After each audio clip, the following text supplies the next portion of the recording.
امیر المومنین ہے اور باوجود امیر المومنین ہونے کے کیس میں پیشیوں پہ آ رہے، کوئی مستثنا نہیں۔ یہودیوں کی یہ سازش تھی، کاش اہل اسلام کی آنکھیں کھلیں، یہ سازش تھی یہودیوں کی، تم سے وہ اسلام چھین لیا گیا جب تمہارے اندر صدیق نہیں ہے، عمر نہیں ہے، عثمان نہیں ہے، علی نہیں ہے، جناب فاطمہ نہیں ہے، حسن نہیں ہے، حسین نہیں ہے، یہ کردار نہیں ہے تو پھر مستثنا ہی ہوں گے سارے۔ یہ کردار رہتے تو آج کوئی مستثنا نہ ہوتا، تمہیں انصاف کے لیے کوئی باتیں نہ کرنی پڑتی، مگر یہ ساری چیزیں ہم سے چھین لی گئی، ہمارا معیار کچھ اور ہی بن گیا ہے، تو پھر یہی حال ہے، سارے مستثنا۔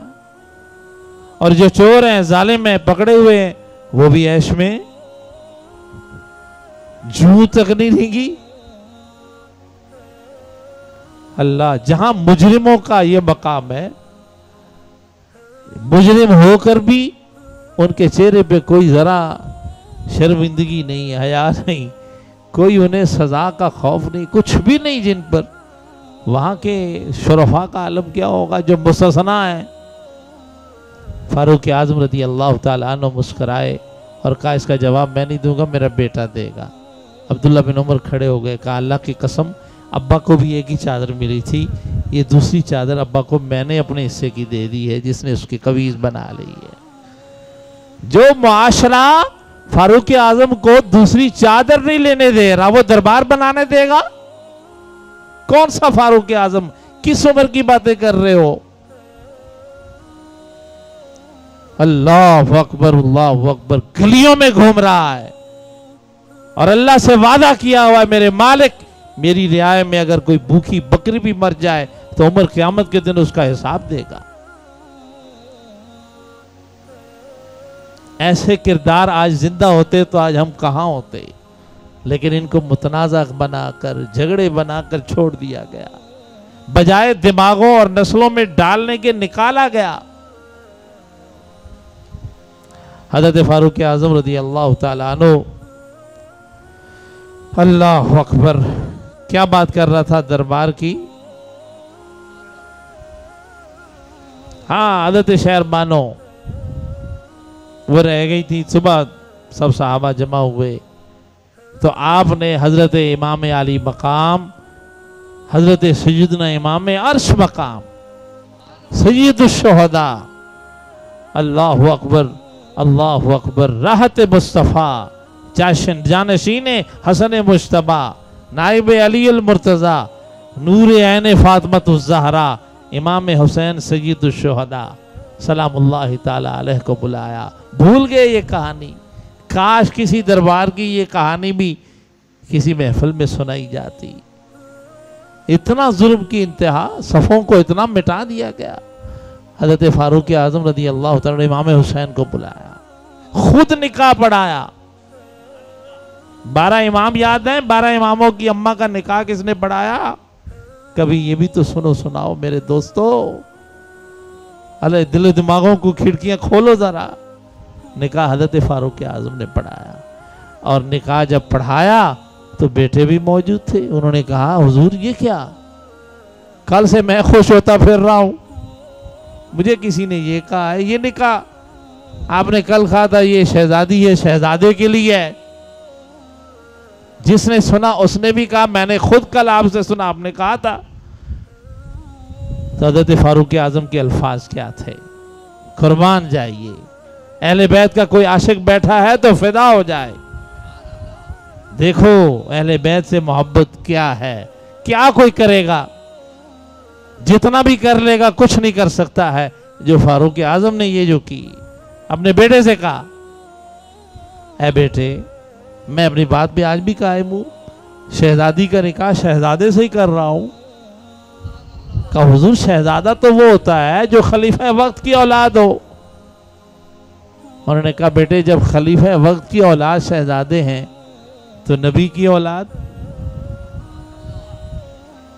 بادشاہوں اور خلیفوں کی اولادیں اس وقت تک شہزادے ہیں جب تک وہ بادشاہ ہیں، نہ اس سے پہلے نہ اس کے بعد، مگر یہ تو وہ شہزادے ہیں ان کی نسلیں تو قیامت تک ان جیسا شہزادہ. کہا بیٹے ان جیسا نانا لا کر دکھاؤ، ان جیسا باپ لا کر. اس کے باپ جیسا کوئی باپ نہیں ہے، اس کی ماں جیسی تیری ماں نہیں ہے، اس کے نانا جیسا تیرا نانا نہیں ہے، کوئی نسب اس جیسا لا کے تو دکھا. اللہ اکبر، اللہ اکبر، اللہ اکبر. کوئی کسی نے کہا بھی نہیں، کسی نے مشورہ نہیں دیا. فاروق اعظم کے اپنے دل و دماغ میں یہ خیال تھا کہ یہ نکاح ان سے ہو. اگر ان کے دل میں کوئی خیال ہوتا بیٹے سے کرتے، مزے سے کرتے، بیٹا خوش ہوتا. امام حسین نے تو کہا بھی نہیں. اللہ اکبر. اور آپ اس فوج میں بھی شامل نہیں ہیں جو ایران جنگ لڑنے گئی ہے. مال غنیمت تو اس فوج کا حصہ ہوتا ہے، لیکن امیر المومنین جیسے چاہے کر سکتا ہے. انہوں نے اپنا اختیار استعمال کیا تو کیا کیا بھی حضور کی اہل بیت پر قربان کیا ہے، اپنی اولاد پر نہیں، حضور کی اولاد پر نکاح کیا. اللہ اکبر، اللہ اکبر. فاروق اعظم چٹھیاں لیں اہل بیت سے کہ اپنی غلامی اور اپنی غلامی میں قبولیت کی چٹھیاں دو. ہم تو اسی فاروق کے ترانے گا رہے ہیں، اس فاروق کی باتیں کر رہے ہیں. اللہ اللہ اللہ اللہ، جس نے قرآن کی حفاظت کا ذمہ لیا. فاروق اعظم رضی اللہ تعالی، امام العادلین. عدل ایسا ہے ختم ہے، تاریخ میں مثال نہیں. اپنے سگے بیٹے ابو شہمہ نے شراب پی لی، شکایت آ گئی. بعد میں وہ شکایت بھی جھوٹی سمجھی گئی، جھوٹی نکلی. 2 گواہ جھوٹے آ گئے. اپنے ہاتھوں سے 80 کوڑے مارے سگے بیٹے کو، اپنے سالے کو بھی بیٹے کو بھی. 70 کوڑوں پہ بیٹا فوت ہو گیا، مر گیا، فوت ہو گیا. کوڑا باپ مار رہا ہے. آپ نے حضرت ابراہیم کا قصہ سنا ہے، باپ بیٹے کی گردن پہ چھری چلا رہا ہے. وہ بھی بڑی قربانی ہے، وہ بھی بڑی عقیدت و محبت ہے. لیکن یہاں بھی تو دیکھو عدل و انصاف. باپ اپنے بیٹے کو خود کوڑے مار مار کر اتنے مارے کہ وہ فوت ہو گئے. کتنے کوڑے؟ 70. تکفین، جنازہ، تدفین ہو گئی. 10 کوڑے فاروق اعظم نے قبر پہ مارے. حضور یہ قبر پہ کوڑے مارنے کا تو کوئی حکم نہیں. یہ آپ نے کیا کیا؟ کہ میں نے اس لیے کیا ہے کہ تاریخ یہ نہ لکھے کہ عمر نے اپنے بیٹے کو 70 کوڑے مارے تھے.